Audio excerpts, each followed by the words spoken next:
Thank you. Thank you.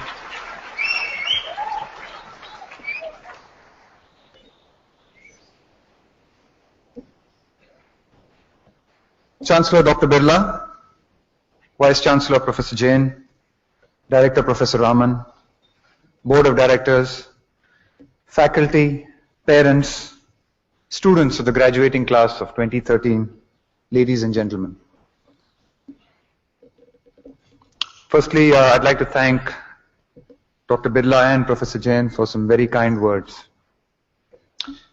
It's an honor and a privilege to be among you today to deliver an address at the graduation ceremony. It is very humbling to visit an institution like BITS that has set a very high standard and made a significant contribution to our nation's progress. Actually, I'm also really lucky. I'd been told that the minimum marks required to come to BITS is 75% in maths and physics. Luckily, those standards don't apply to selecting your chief guests.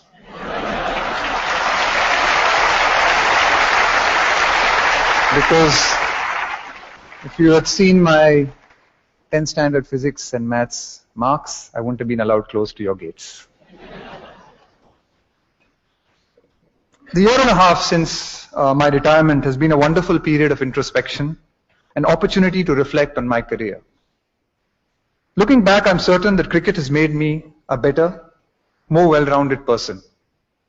It certainly gave me the opportunity to mature personally and the platform to experience both success and failure, learn from them, and accept them both as part of life. I'm often asked for advice on how to be successful. Honestly, there are a million ways to be successful, and I'm nobody to tell you which one is right for you. Each one of us has to find our own path. Having this opportunity to speak to you, I wanted to share a few stories from my own journey in the hope that they might resonate in some way. I'd like you to picture a boy born in a typical middle-class family. I was that boy. What made us somewhat different was that my uncle played alongside C.K. Naidu for the Holkar team, and my dad represented his university team, and he was completely cricket crazy. The radio commentary was always on at home during test matches, and my father followed every single match, whether international or domestic. He took me and my brother along to stadiums to watch the greats in action at every possible opportunity. To his mind, there was no better use of our time. Like any young boy, I hero worshipped my father, and my curiosity about this game that he was so passionate about grew progressively deeper. As I spent more time watching the game with him and playing it in my backyard and on the street, my curiosity gave way to interest. And before long, this interest gave way to love. The seed had been sown. I remember at some point in those early years feeling like I knew deep inside me what I had been born to do. That finding myself in the Dravid household was no accident of birth, it appeared. I learned that sometimes inspiration just stares you in the face. Through my school days, I was getting more and more immersed into my own world of cricket. Winning the inter-school tournament felt like winning the World Cup. Captaining the school and state teams was my greatest mission. However, there is an interesting story from my school days which I would like to tell you. My love for cricket notwithstanding, my parents had the same doubts and fears as any other parents of our time. What was to become of me if all I thought about was cricket? When I was in the 8th standard, they took their concerns to my school principal, Father Coelho. I had just made the state under-15 team for the second year in a row, and the tournament was out of state and during the school term. My parents met Father Coelho and apologetically stated that as my cricket would interfere with my studies and school attendance, they could not ask me to go to play the tournament. They therefore sought his advice on the way forward. Father Coelho, after giving them a patient hearing, told them, "You leave his studies to me, I'll handle that. You let him play cricket. It is a great adventure he is embarking on, and let's support him." I distinctly remember jumping with joy in my principal's office. There were suddenly others who believed in me. and my dream and were committed to supporting me. It felt incredible. Had my school principal agreed with my parents' concerns, there was a chance I would have stopped playing serious cricket altogether, maybe got better marks in maths and physics, and my life would then have followed another script. I learned that sometimes support comes from the most unexpected places, and it can make all the difference. In the midst of borrowing class notes and from friends and furiously preparing for school and college exams, at the last minute, I was growing as a cricketer. At the time, we played many league and junior state matches on bouncy matting wickets. We traveled by train across the length and breadth of the country, often in unreserved compartments, staying 5 to 6 in a room, and in some cases. It was a chance to get to know our country and its wide variety of people. The hard sessions in the nets and my performances at the junior level won me a state cap. And before I knew it, I was playing the Ranji Trophy for Karnataka in 1991. I did well using most of the opportunities I got, and I ended up playing some of the best spin bowling I had ever encountered right at the very start of my career in the domestic circuit. Though we did not have the chance to regularly play fast bowling of international quality, I made up some unusual drills for myself. I would get colleagues to throw down wet tennis balls from 15 yards so that I could stimulate what playing the top bowlers might feel like. I got many puzzled looks. To many, it seemed like a waste of time. To me, it felt like essential preparation. For what? For everything that was to come. By this time, I was being talked about as a national probable.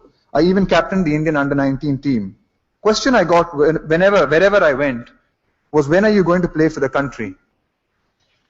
Now, this is not something that I had any control over, but the question began to dominate my life and my being. Even when it wasn't asked, it was the elephant in the room.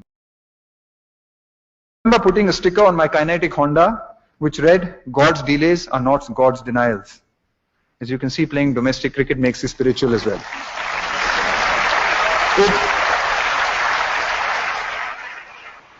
It was a gentle reminder to myself to keep the faith as I started the scooter engine and loaded my kit bag each morning.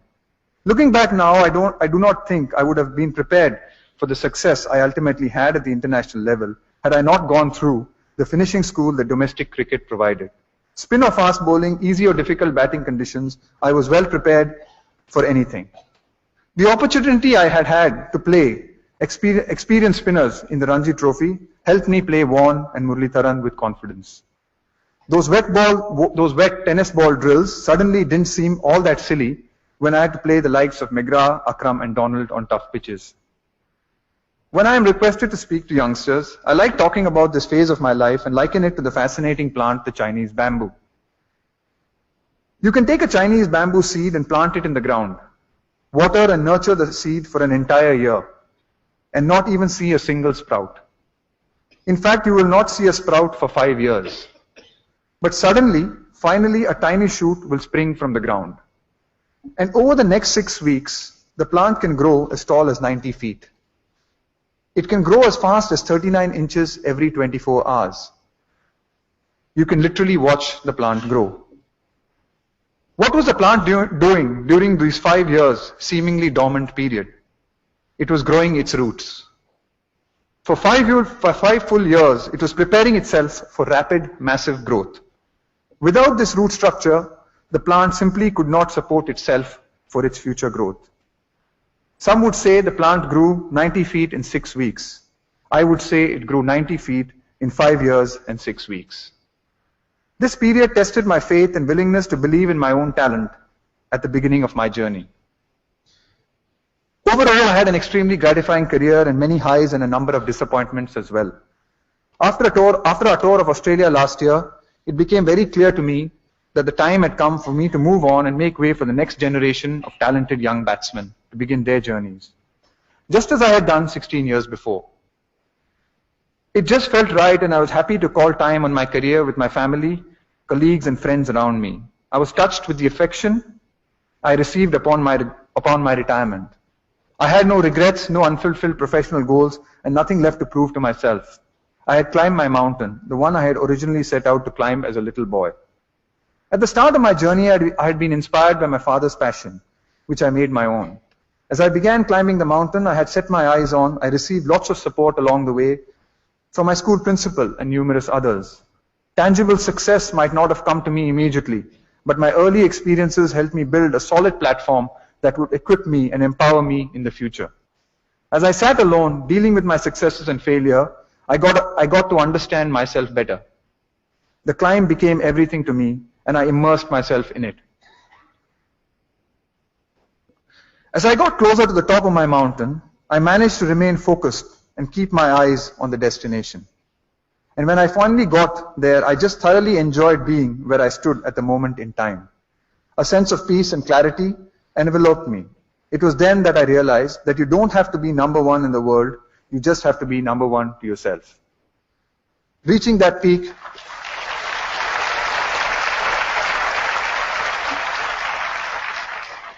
Reaching that peak is the highest peak there is. Like a good mountain climber, I'm now in search of the next mountain to climb. The uncertainty makes me nervous, it also excites me. I am back to being like the little boy listening to the strains of cricket commentary coming from the transistor in my father's studio. I would like to wish all of you, the graduating class of 2013, some of the brightest minds in this country today, the very best as you embark on an exciting time ahead of you.